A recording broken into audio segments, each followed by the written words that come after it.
Boa tarde a todos, é um prazer apresentar a vocês uma comparação entre o sistema judicial islâmico e o brasileiro. Vamos explorar as diferenças e semelhanças. Assalamu alaikum, queridos irmãos e irmãs, que a paz de Deus esteja com todos vocês.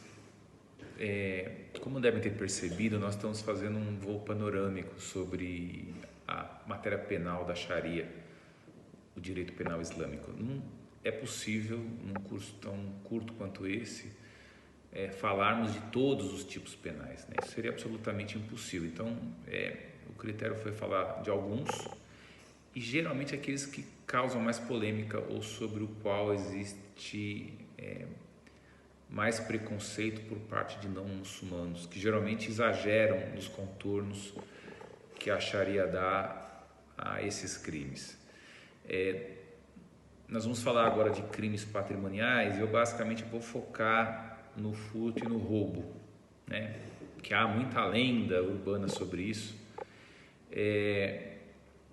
O furto, ele é basicamente a subtração de maneira clandestina de um bem alheio, portanto, sem violência, sem emprego de violência e de grave ameaça, né? É diferente do roubo, em que você tem a mesma subtração, mas com emprego de violência ou grave ameaça. No furto, a pena prevista é uma pena hudud, ela tem previsão expressa no Corão.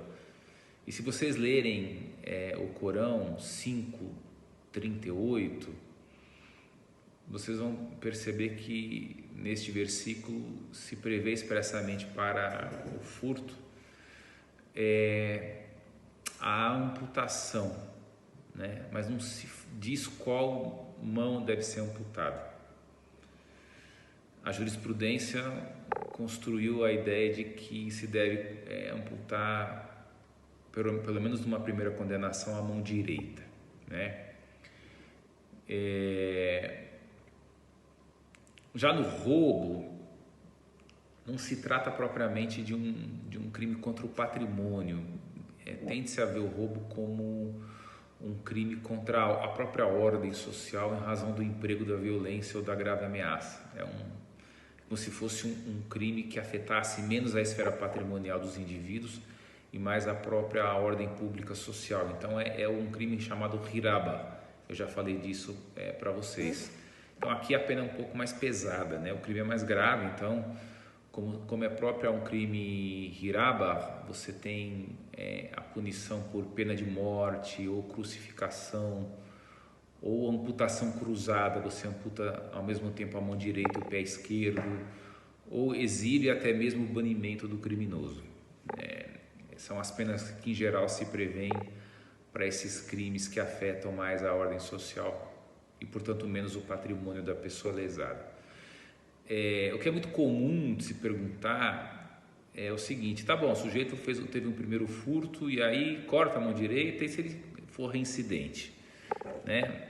As escolas aqui de jurisprudência divergem entre si. Então, se a gente pegar, por exemplo, o chafismo e o hanafismo, eles vão dizer, primeiro furto, amputa a mão direita, segundo furto, a mão esquerda, e aí no terceiro furto, o juiz impõe a pena de prisão ou uma pena discricionária, tá, Ziro? Né? Que vai ser multa, advertência, um X número de chicotadas, mas não se amputa mais nada. Nas escolas Malikita e Hanbalita, a posição é um pouco mais severa. Então, primeiro furto, mão direita, segundo furto, mão esquerda, o terceiro furto, o primeiro furto, mão direita, segundo, pé esquerdo, terceiro furto, mão esquerda, quarto furto, pé direito e o quinto furto, aí prisão. Tá bom? É uma posição um pouco mais severa. Mas é preciso deixar claro que é muito raro a pena de amputação, é muito rara. Porque o regime probatório para amputação é muito rígido. Então, geralmente, para você amputar a mão de alguém que foi acusado e condenado por prática de furto, tem que ter o seguinte: primeiro, existe um valor mínimo, não é qualquer bem que você amputa a mão, né? Depende muito do valor, tem que ser um valor significativo. E aí cada escola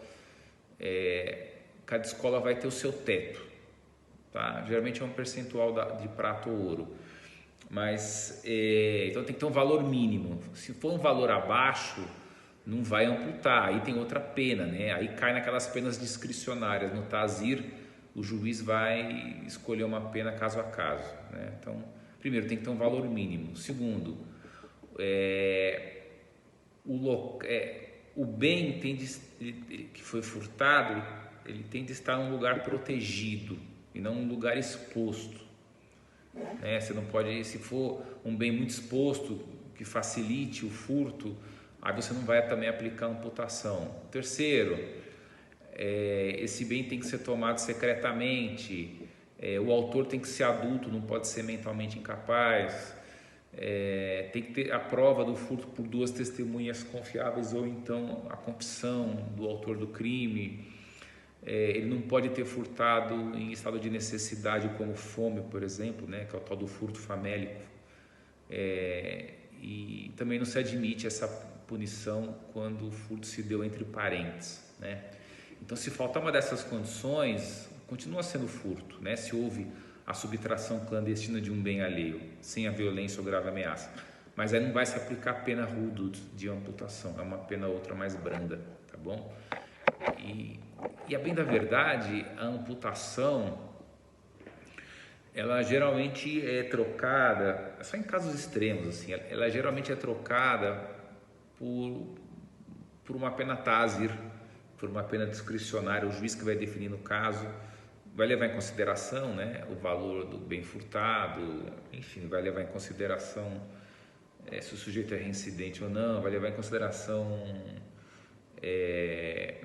enfim, uma série de fatores, né? Muitas vezes também, no âmbito do TASIR, o que o juiz faz? Se o sujeito devolver a coisa furtada, reparar, ou então ele furtou, perdeu, então ele repara em dinheiro do mesmo valor do bem, né?